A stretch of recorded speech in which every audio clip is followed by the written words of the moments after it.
आज मंत्रिमंडळाच्या बैठकीमध्ये अत्यंत ऐतिहासिक निर्णय घेण्यात आला आहे। माझ्या विभागातर्फे जे 2011ला विद्यार्थ्यांना जो काही भत्ता मिळायचा किंवा त्यांचा ड्रेससाठी जे काही पैसे मिळायचे त्यामध्ये दुप्पटीने वाढ करण्यास कॅबिनेटने मंजुरी दिलेली आहे। निर्वाह भत्ता जो 800 होता तो आता 1500 झालेला आहे।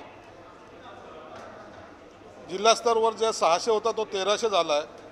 तालुका स्तरावर जो 500 होता तो 1000 झाला आहे। स्वच्छता प्रसाधन मुलींसाठी जे 100 होते ते 150 रुपये झाले। गणवेशामध्ये 500 चे 1000 म्हणजे प्रत्येक जे काही पहिले पूर्वी भत्ते मिळायचे किंवा गणवेश असेल, बूट असेल, छत्री असेल, इतर सामान असेल, यामध्ये सर्वामध्ये डबलने वाढ करण्यात आलेली आणि याला आज केंद्रीय मंत्रिमंडळाने कॅबिनेटने मंजुरी दिली। त्याबद्दल त्यांचे ते आभारच आहे। परंतु यामुळे विद्यार्थ्यांच्या राहणीमानामध्ये, त्यांच्या अभ्यासक्रमामध्ये किंवा त्यांच्या गुणवत्तेमध्ये निश्चित फरक पडेल अशी मला खात्री आहे। म्हणून मी मंत्रिमंडळाचे मनापासून आभार मानतो। एक ऐतिहासिक निर्णय 2011च्या नंतर आज माझ्या मंत्रिमंडळामध्ये घेतला घेण्यात आलेला आहे।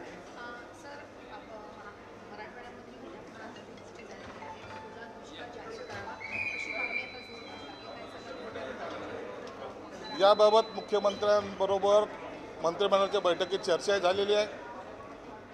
आज संध्याकाळी मुख्यमंत्री स्वतः संभाजीनगरला येत आहेत। उद्या 17 सप्टेंबरचा कार्यक्रम झाल्यानंतर या संदर्भामध्ये ते एक बैठकही त्यांनी आयोजित केलेली आहे। म्हणून उद्या एक कदाचित मुख्यमंत्री मोठा निर्णय घेण्याची अपेक्षा आहे।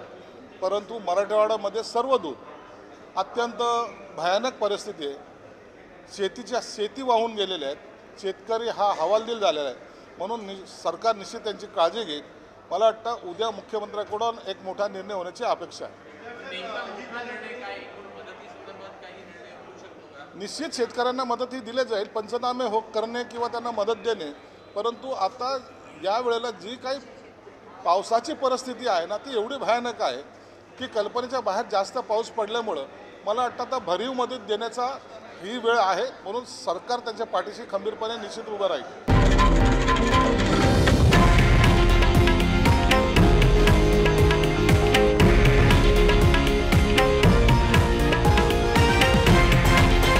हे आहे देशातील नंबर 1 न्यूज नेटवर्क आणि आपण पाहत आहात TV9 मराठी, एकमेव।